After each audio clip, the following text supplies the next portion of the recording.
Salut les amis, c'est Timena et bienvenue dans cette vidéo d'actualité tech et geek. Comme d'habitude, c'est la rentrée. Et oui, c'est la première vidéo de la rentrée. Et pour ce faire, aujourd'hui, on va parler d'Apple et on va parler des AirTags. Oui, parce qu'il y a pas mal de choses à dire sur les AirTags. Allez, générique et je vous en parle. C'est parti.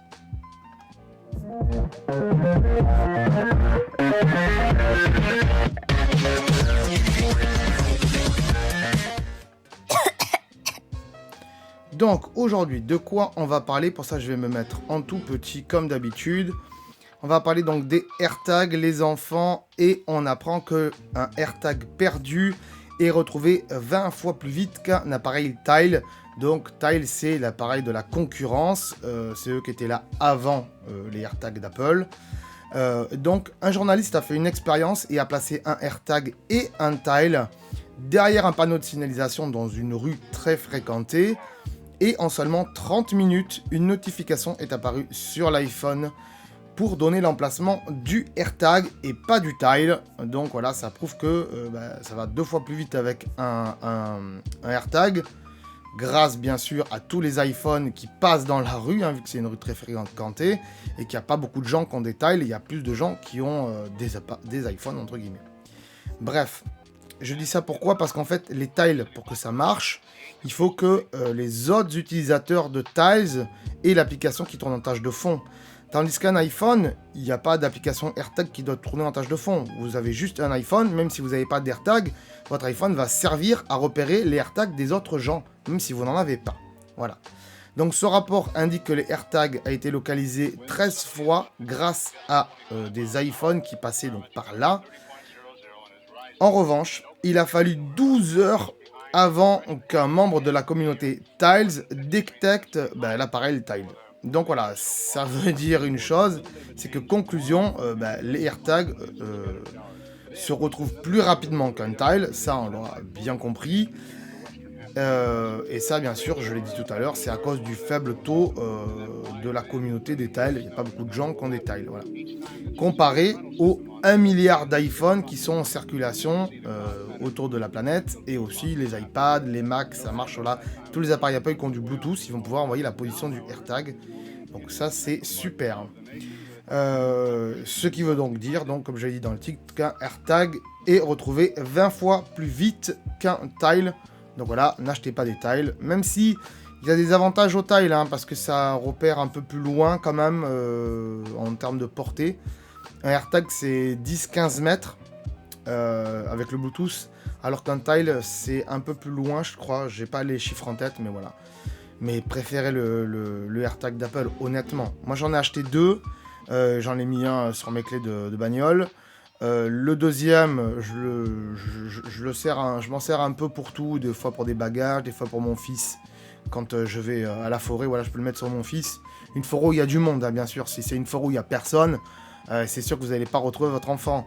Mais sinon vous mettez une balise de chez Invoxia, une balise GPS, ça marche beaucoup mieux. Sur les enfants, sur les animaux, voilà, sachez-le. J'en ai fait une vidéo d'ailleurs sur la chaîne, une vidéo où je compare les AirTags et les balises GPS de chez Invoxia, donc allez la voir, et si je me rappelle, je vous mettrai le lien dans la description. Voilà les enfants, on passe au sujet suivant, c'est parti. Sujet suivant, donc, c'est encore les AirTags, et oui, vous l'aurez deviné, bien sûr. Alors, qu'est-ce qui se passe cette fois-ci? Eh bien,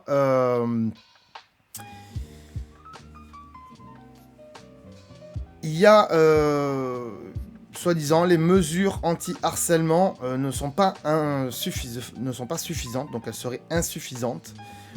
Pour les AirTags, certains utilisateurs et journalistes qui ont testé les AirTags disent que les mesures prises par Apple concernant le sujet du harcèlement ne sont pas prises assez en compte par Apple. Car en effet, une simple sonnerie de 15 secondes au bout de 3 jours ne suffit pas à repérer un AirTag qui serait placé dans les affaires de quelqu'un et que l'on voudrait suivre. Voilà, pour ceux qui n'ont pas d'iPhone, bien sûr.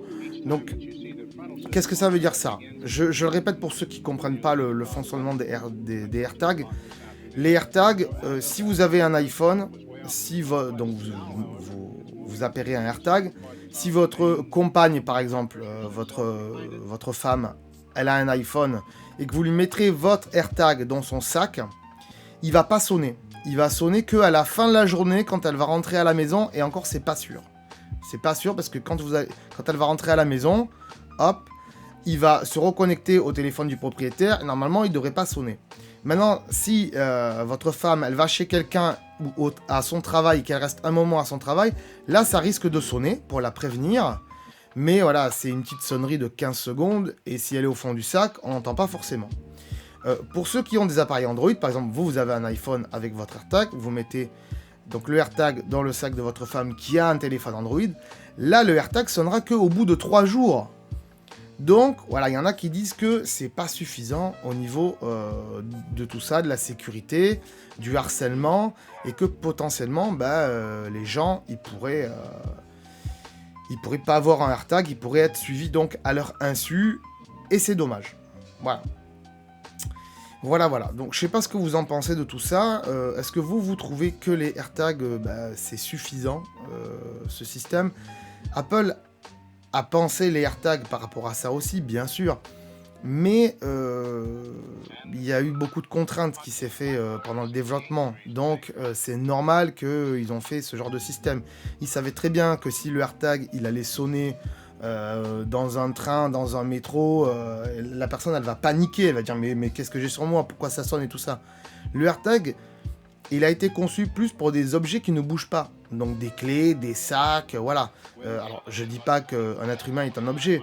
Je dis juste que si vous mettez un AirTag sur quelque chose qui est en mouvement, comme un être humain ou un animal, là, c'est pas trop fait pour. Voilà. Maintenant, si vous le mettez dans votre vélo, dans votre moto, quand vous vole votre moto ou votre vélo, vous allez savoir qu'il va bouger. Puis à un moment donné, le vélo, quelqu'un va le poser, par exemple. Et donc, voilà, il est fait pour plus bouger. Et à ce moment-là, vous pouvez peut-être aller le chercher, mais appeler la police quand même, on sait jamais. Il y a peut-être des fous qui vous envoient le vélo. Et ça peut aller loin en ce moment. Hein, on le voit, c'est un peu triste, tout ce qui se passe dans le monde. Donc faites attention à cela. Pour un vélo, il y en a qui peuvent vous planter. Donc faites attention quand même. Résultat, voilà. C'est pas fait pour les êtres humains. Bref. Apple, je pense, va améliorer tout ça dans les versions 2 des AirTags. Surtout le fait de pouvoir, comme ça, recevoir une notification quand votre AirTag il va bouger, puisqu'il y a un accéléromètre à l'intérieur du AirTag. Chez la concurrence, c'est déjà le cas, avec Invoxia et tout ça. Quand le produit bouge, vous recevez une notification pour vous dire, voilà, attention, tu l'as mis sur ton vélo, le vélo il a bougé, ça veut dire que quelqu'un te le déplace. Pareil sur vos clés, pareil sur votre sac. Attention, le produit il bouge, il y a peut-être quelqu'un qui est en train de te le prendre si c'est pas toi. Donc ça, je pense qu'ils vont le faire petit à petit. Ils l'ont peut-être pas mis tout de suite parce que voilà, c'était pas forcément prêt. Peut-être à l'heure où j'enregistre cette émission et à l'heure où je la diffuse aussi, c'est prêt parce qu'il y a un temps d'écart entre le moment où je l'enregistre et le moment où je la diffuse. Donc peut-être que d'ici là, ça sera prêt, je sais pas encore. Mais voilà, dites-moi ce que vous en pensez en tout cas dans les commentaires. Voilà les amis, ce que j'avais à vous dire sur les AirTags. Pas grand-chose en tout cas aujourd'hui de très particulier on va dire. Mais bon, bref. Comme tous les mercredis, on fait des actualités tech et geek sur cette chaîne. Donc bien sûr, n'hésitez pas à partager cette vidéo sur les réseaux sociaux. N'hésitez pas à vous abonner aussi si ce n'est pas déjà fait pour ne rien louper de l'actualité tech et geek bien sûr. Et nous, on se retrouve tous les mercredis comme d'habitude. Et d'ici là, il y aura d'autres vidéos sur la chaîne. Donc voilà, n'hésitez pas à aller les voir. Ça peut être très sympa pour vous. Donc n'hésitez pas. Et je vous dis à très bientôt. Ciao, bye bye. Ah, attends, avant de partir, j'allais oublier. Tu peux aussi me suivre sur les réseaux sociaux. Ils sont là, voilà, si ça t'intéresse, bien sûr. Tu peux aussi t'abonner à la chaîne en cliquant sur le logo ici. Voilà, là, maintenant, il s'affiche. Comme ça, tu pourras voir toutes les vidéos qu'on a fait sur la chaîne. Et en plus, c'est gratuit. C'est pas comme Netflix. Tu peux aussi regarder les vidéos que je te propose maintenant. Voilà, elles sont là. Hein, elles sont bien. Et en plus, je pense qu'elles peuvent fortement t'intéresser. Donc voilà, n'hésite pas, clique dessus. En tout cas, je te remercie de t'être abonné. Et je te dis à très bientôt.